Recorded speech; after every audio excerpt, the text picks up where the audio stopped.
इति नामिने श्रीकृष्ण लीला कथने सुदक्षम औदार्य मधुरे गुणेश्च युक्तम वरम वरेण्यम पुरुषम महांतं नारायणं त्वां शिरसा नमामि। वाञ्छाकल्पतरुभ्यश्च कृपा सिन्धुभ्य एव च पतितानां पावनेभ्यो वैष्णवेभ्यो नमो नमः। श्री कृष्ण चैतन्य प्रभु नित्यानंद श्री अद्वैत गदाधर शिवसदि गौर भक्तवृंद। हरे कृष्णा कृष्णा कृष्णा हरे हरे, हरे राम राम राम हरे हरे, हरे कृष्णा कृष्णा कृष्णा हरे हरे, हरे राम राम राम हरे हरे। आज रामनवमी के परम पवित्र दिवस पर मैं सर्वप्रथम अपने गुरु महाराज जी नित्य लीला विष्णुपाद अष्टोत्तर श्रीमद् भक्तिवेदांत नारायण गोस्वामी महाराज जी के चरणों में अनंत कोटि दंडवत अर्पित करता हूँ। तत्पश्चात उपस्थित वैष्णवियों के चरणों में यथायथ दंडवत प्रणाम। ये जो उपस्थित वैष्णवी हैं, आज खाली हॉल है। जिस रामनवमी के अवसर पे हजारों के लोग खचाखची यहाँ भरे होते थे, आज कोरोना जी की करुणा से खाली हॉल में और बाहर इक्के दुक्के लोग आए बेचारे दर्शन कर रहे हैं इस अभिषेक का।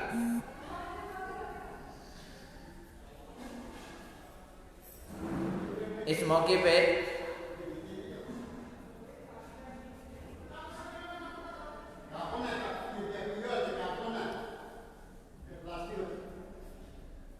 अभिषेक समाप्त हुआ। ठाकुर जी का अंदर थोड़ा बहुत श्रृंगार हो रहा है और फिर आरती होगी। खिला पिलाएंगे भी उनको, खिलाने पिलाने के साथ आरती होगी। तब तक थोड़ा सा मैं रामनवमी के बारे में अभी वर्णन करता हूँ। शाम को भी संध्या जो कथा होगी वो रामनवमी के बारे में ही होगी। भगवान राम पृथ्वी पे आए, इस कल्प में नहीं आए थे, इसी कल्प में आए थे, लेकिन इस मनवंतर में नहीं आए। ये 28वां मनवंतर है, 24वें मनवंतर में आए। अब आप बोलेंगे ये क्या बोल रहे हो आप?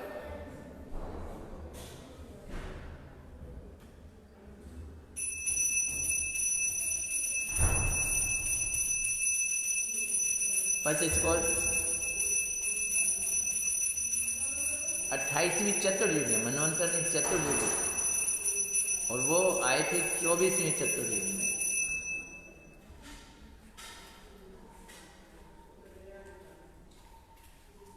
एक मनवंतर के अंदर। तो अगर हिसाब लगाया जाए तो कई लाखों साल पहले भगवान रामचंद्र का आविर्भाव हुआ और भगवान श्री कृष्ण का 5000 साल पहले हुआ इस पृथ्वी पर। भगवान राम के आने के कई कारण बतलाए जाते हैं। गुरु महाराज जी कहते थे सारे कारण अलग अलग कल्प में अलग अलग कारण होते हैं, अलग अलग कारण होते हैं। अब बोलो कल्प क्या है? ब्रह्मा जी का एक दिन एक कल्प कहलाता है।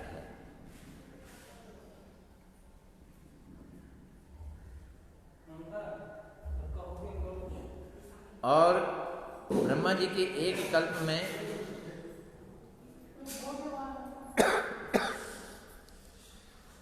पता है कितने साल होते हैं? 43,20,000 इतने साल होते हैं एक कल्प में। इसलिए भगवान की लीलाओं को समझना बड़ा मुश्किल काम है।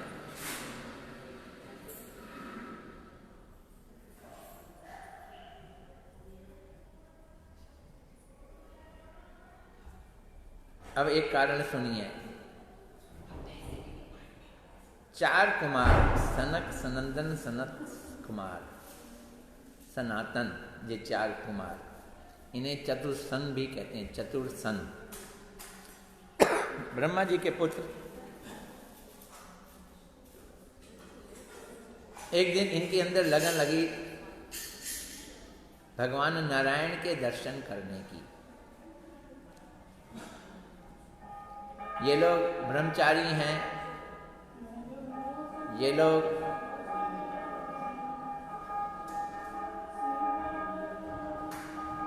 तप लोक में रहते हैं, ये लोग जिस लोक में भी जाएं घूम सकते हैं, लेकिन अभी इस ब्रह्मांड को पार करके वो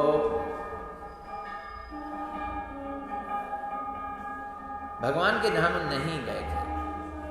पहली बार अपने तप के बल पर, अपनी भक्ति के बल पर, तप और भक्ति के मिले जुले बल पे बैकुंठ धाम पहुंचे। बैकुंठ धाम देख के आश्चर्यचकित रह गए। बहुत सारे द्वार, पहला द्वार पार किया, दूसरा द्वार पार किया, और वहां पे बैकुंठ वासियों को देखा, विमानों पर घूमते हुए देखा। श्रीमद् भागवत में बड़ा सुंदर उसका वर्णन आता है।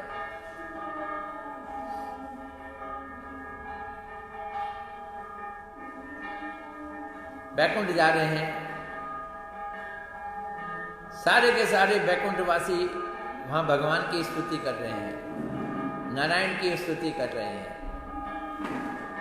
वो जिस स्थान पर भी हैं वहां बैठकर मंत्रों का उच्चारण कर रहे हैं, वेदों की ऋचाओं का उच्चारण कर रहे हैं, भगवान की स्तुतियों का तरह तरह का पाठ कर रहे हैं। और नारायण उन सबको हर्षित होकर मुस्कुराते हुए जैसे अपनी आंखों से आशीर्वाद दे रहे हों। एक बार बैकुंठ में भगवान नारायण को इच्छा जागृत हुई कि वो युद्ध का आनंद लें, युद्ध के रस का स्वादन करना चाहते थे। अब बैकुंठ में तो युद्ध हो नहीं सकता, सारे के सारे भक्त हैं, सारे भगवान की स्तुति कर रहे हैं। जय विजय भगवान के द्वारपाल वहीं खड़े थे, उन्होंने भगवान के मन की भांप ली। भक्तों का नाम यही है, जो भगवान के हृदय की बात जान ले वो भक्त कहलाते हैं। अरे भगवान तो सर्वज्ञाता है ही है, सर्वज्ञ हैं ही हैं। भगवान सर्वज्ञ हैं, उसी तरह से भक्त लोग भी भगवान के हृदय की बात पहचान लेते हैं। और खासकर जिसको भगवान पहचान जनवाना चाहते हैं वो तो जान ही लेंगे ना। जान लिया उन्होंने कि भगवान युद्ध का आनंद लेना चाहते हैं, रौद्र रस का स्वादन करना चाहते हैं। उन्होंने मुस्कुरा के कहा, हम कराएंगे आपको इस रस का स्वादन। एक ने चाहा और दूसरे ने उसको पूरा करने के लिए अपनी सेवा प्रदान कर दी। अब बैकुंठ में कैसे युद्ध हो, उसी समय प्रेरणा देकर सनक, सनंदन, सनातन, सनत कुमार बैकुंठ में पहुंच गए। ये द्वारपाल थे। इन्होंने उनको अंदर जाने से रोक दिया कि ठाकुर जी अभी आराम कर रहे हैं, आप अभी मिल नहीं सकते। एक कारण और भी था, ये छोटे छोटे से बालक हैं, 4 वर्ष के। इन्होंने अपनी उम्र को ऊपर ही नहीं उठने दिया और नंग धड़ंग घूमते हैं। तो इनका वेश ऐसा है कि कोई रोक दे, पर चेहरे पे तेज बड़ा जबरदस्त है, चारों कुमारों के। अब देखो एक चीज को समझना, द्वारपाल एक भगवान के द्वार के द्वारपाल होते हैं, और एक पृथ्वी पे भी, उसे हम गेट कीपर कहते हैं या गार्ड कहते हैं। भौतिक जगत के गार्ड या गेट कीपरों का काम है कि वो लोगों को अंदर ना जाने दें, और भगवान के द्वारपालों का काम है कि भक्तों को भगवान से मिलवाएं। उल्टा काम है।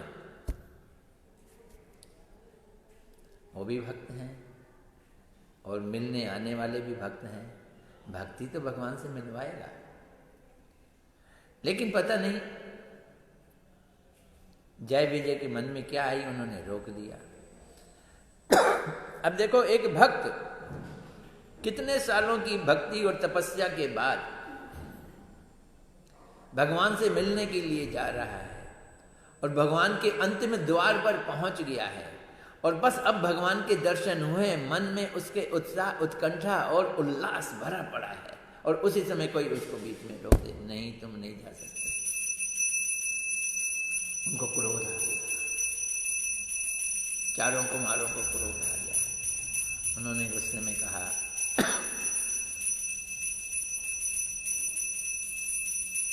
ये क्या है?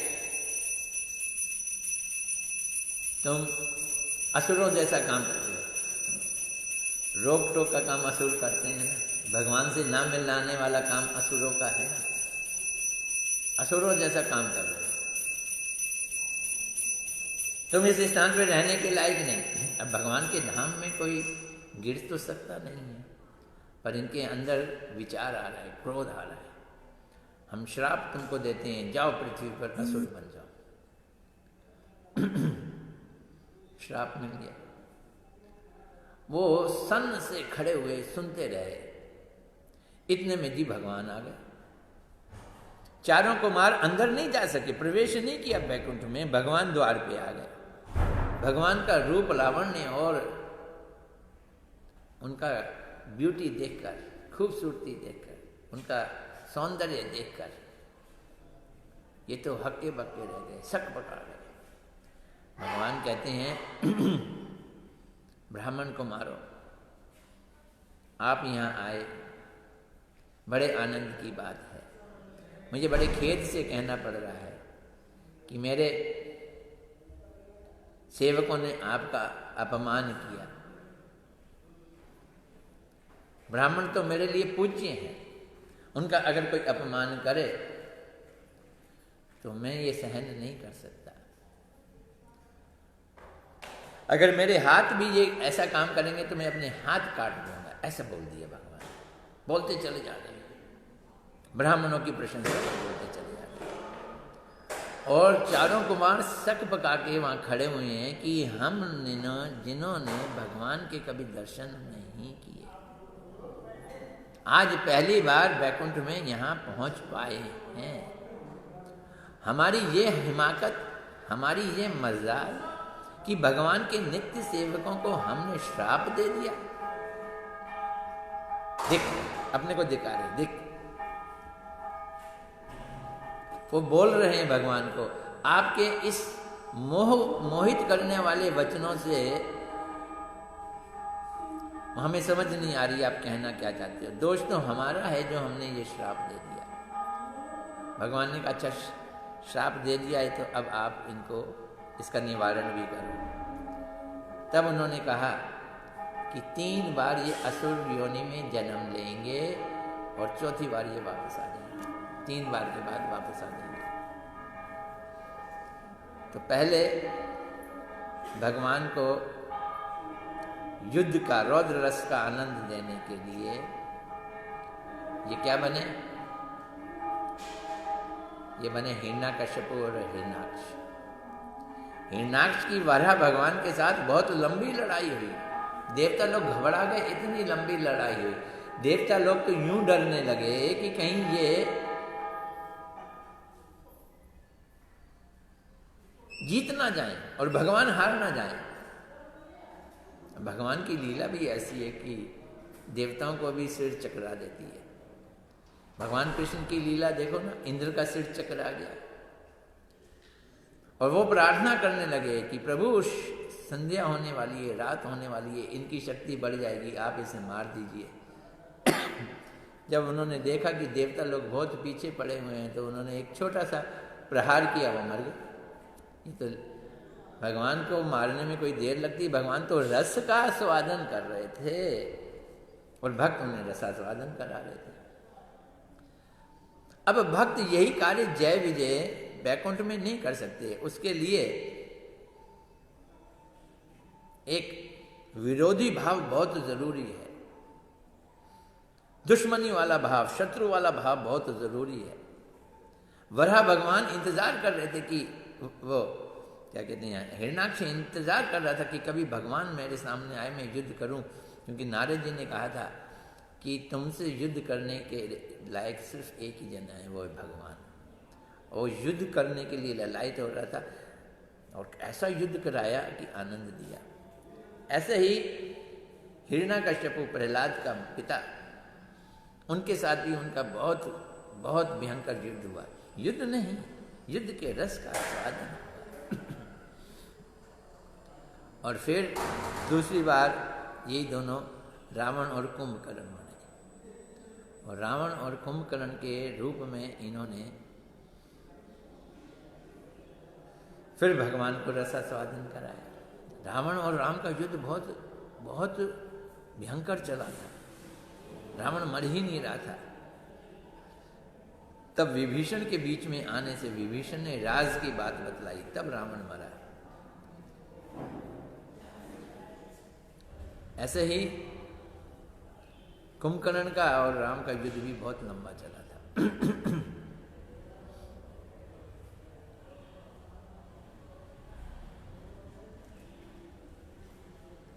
और तीसरी बार वही शिशुपाल और दंत वक्र बन के आए और भगवान कृष्ण ने उनको मारा, और बड़े आसानी से मारा।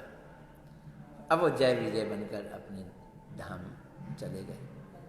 यही जय विजय चैतन्य महाप्रभु के समय में जगाई मदाई बनकर आए। कृष्णा।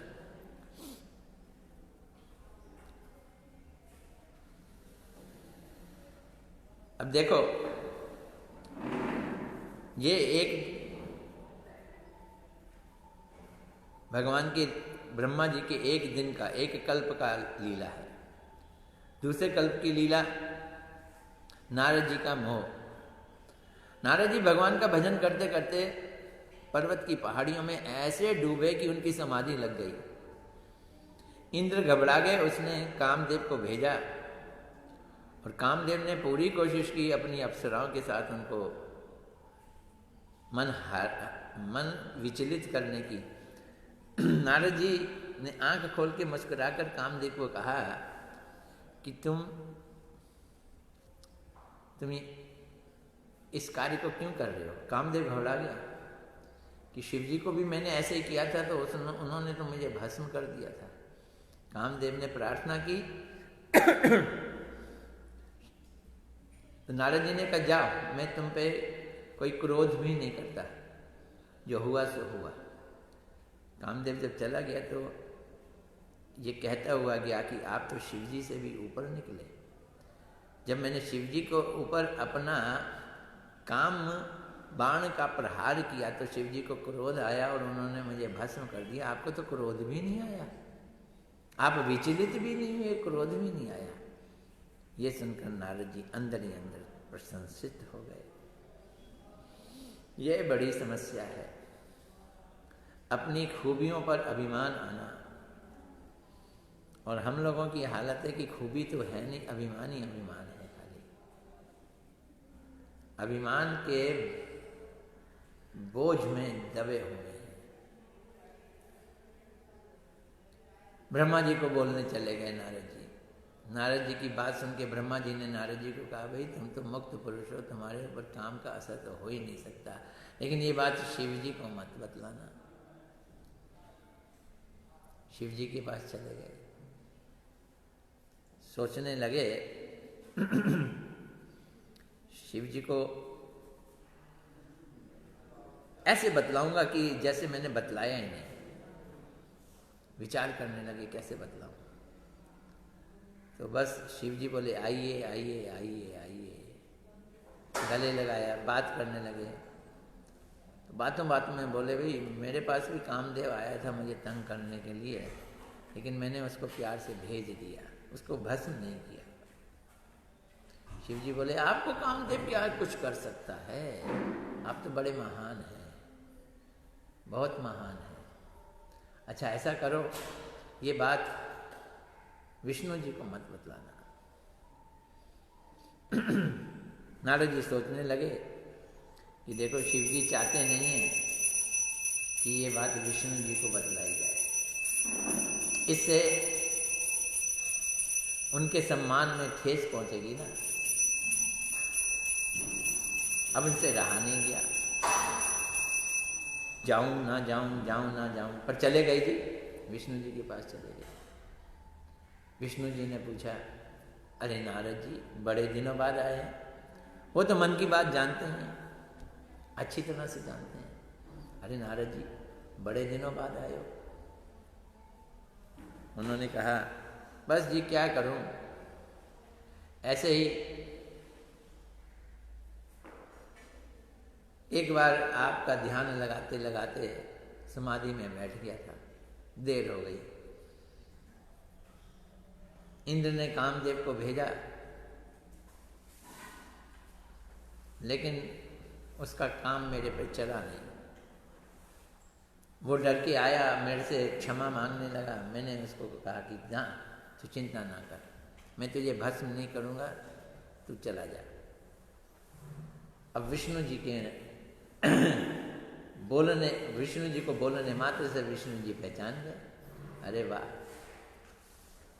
एक बहुत बड़ी फांक चुभ गई है इनको, तो अभिमान की फांक चुभ गई है, इसका तो ऑपरेशन करना पड़ेगा। विष्णु जी ने कहा, नारद जी मुझे आप जैसे ही भक्त बड़े प्रिय हैं, जिन्होंने काम क्रोध लोभ मोह सबको अच्छी तरह से जीत रखा है। ऐसा कहते ही नारद जी जब वहाँ से गए और पृथ्वी लोक पर पहुँचे, तो पृथ्वी लोक पर एक नई नगरी बसी हुई दिखाई दी। नारद जी ने कहा, लो इतने दिनों में एक नई नगरी भी बस गई। वहाँ का राजा अपनी बेटी का स्वयंवर कर रहा था। ये सीधा राजा जी के पास पहुँच गए, वहीं बेटी बैठी हुई थी। राजा ने कहा, जरा बेटी का हाथ देखना। उन्होंने बेटी को देखा, बहुत सुंदर, और हाथ देखा तो और भी ज़्यादा सुंदर। इसका पति तो तीनों लोगों का मालिक होगा, ये तो अखंड सौभाग्यवती होगी, इससे जो विवाह करेगा उसको तो कोई हरा और परास्त नहीं कर सकता।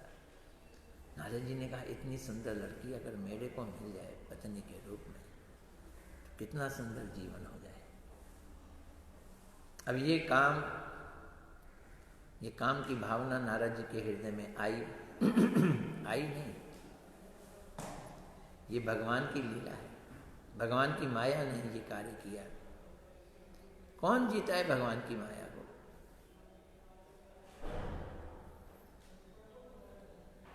अब जी वो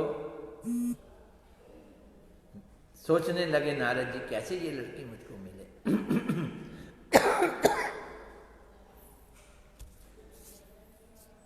वो भी स्वयंवर के राजाओं के बीच में खड़े होने की प्लानिंग करने लगे, पर बोलते हैं इस रूप से तो शायद वो ना प्रसन्न हो। अगर मुझे हरि का रूप मिल जाए तो फिर बात ही क्या। भगवान के पास गए, एक महात्मा कह रहे थे, उन्होंने कहा, प्रभु मुझे आप अपना हरि वाला रूप दे दो। अब हरि मैंने एक बंदर भी नाम होता है। तुलसीदास जी कहते हैं,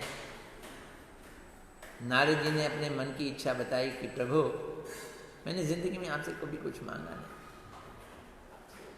जरूरत भी नहीं पड़ी, लेकिन आज एक मांग आई है, आज तो आप मेरी मांग पूरी कर दो।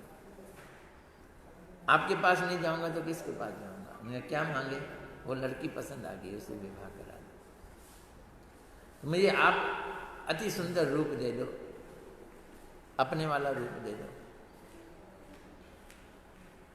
तो जो भी चीज श्रेष्ठ हो मेरे लिए, वो मेरे लिए कर दो। नारद जी ने कहा, जो चीज श्रेष्ठ हो मेरे लिए कर दो। और कृष्ण बोले, विष्णु बोले, हाँ नारद जी आप चिंता ना करो, जो चीज़ आपके लिए कल्याणकारी होगी वही मैं कर दूँगा। नारद जी ने सोचा हो गया काम। उन्होंने काले बंदर वाला रूप दे दिया, लंगूर वाला रूप दे दिया। अब उस रूप को लेकर आरती कब है, कितनी देर में हैं?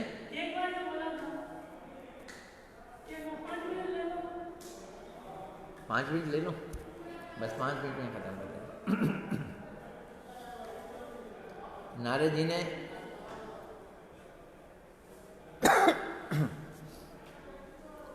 उस रूप को लेकर वो उस लड़की के सामने गए। लड़की तो मुंह पीछे कर लेती थी। इतने में विष्णु जी खुद आए गरुड़ पे बैठकर। लड़की ने उनको माला पहनाई और विष्णु जी चले गए। वहीं शिव जी के 2 गण भी थे, वो हंस रहे थे उनके ऊपर। और उन्होंने कहा अपना मुख तो देखो जाकर। पानी में जाकर उन्होंने मुख देखा तो वो लंगूर वाला। बस उसी समय वो क्रोधित होकर भगवान के पास जाने लगे गुस्से में। भगवान रास्ते में मिल गए और नारद जी ने उनको बड़ी खरी खोटी सुनाई। तुम्हारे ऊपर कोई है नहीं ना, इसलिए मनमानी करते हो, जो चाहे करते हो, तुम्हें किसी का सुख नहीं देखा जाता ना। ऐसे कह के नारद जी ने उन्हें श्राप दिया, जाओ पृथ्वी पर जैसे मैं स्त्री के लिए तड़प रहा हूँ तुम भी स्त्री के लिए तड़पो। और ये जो बंदर का रूप आपने मुझको दिया है ना, यही बंदरों की सहायता से तुम्हें अपनी पत्नी को प्राप्त करना पड़ेगा। और शिव के गणों को कहा जाओ तुम असुर बन जाओ। और फिर उसी समय भगवान ने माया को हटा दिया तो नारद जी को होश आया। पुरानी बातें भी याद रहीं और नई बात भी याद आ गई। मैं तो नारद भक्त हूँ, ये विवाह करने की कोई ज़रूरत नहीं है। अब वो भगवान के चरणों में गिरे, मैंने ये श्राप कैसे दे दिया आपको? भगवान ने कहा कि ये मेरी मर्जी से तूने श्राप दिया है। मैं पृथ्वी पर जाना चाहता था, वन में घूमना चाहता था, असुरों को मारना है, भक्तों का कल्याण करना है। ऐसा कह के नारद जी ने उन गणों को भी कहा कि भगवान के हाथों से तुम मरोगे तो तुम मुक्त हो जाओगे। ऐसे बहुत सारे कारण हैं। अब आरती का समय शुरू हो गया है। शाम को फिर राम कथा पर ही चर्चा चलेगी। गौर प्रेमानंदे हरि हरि।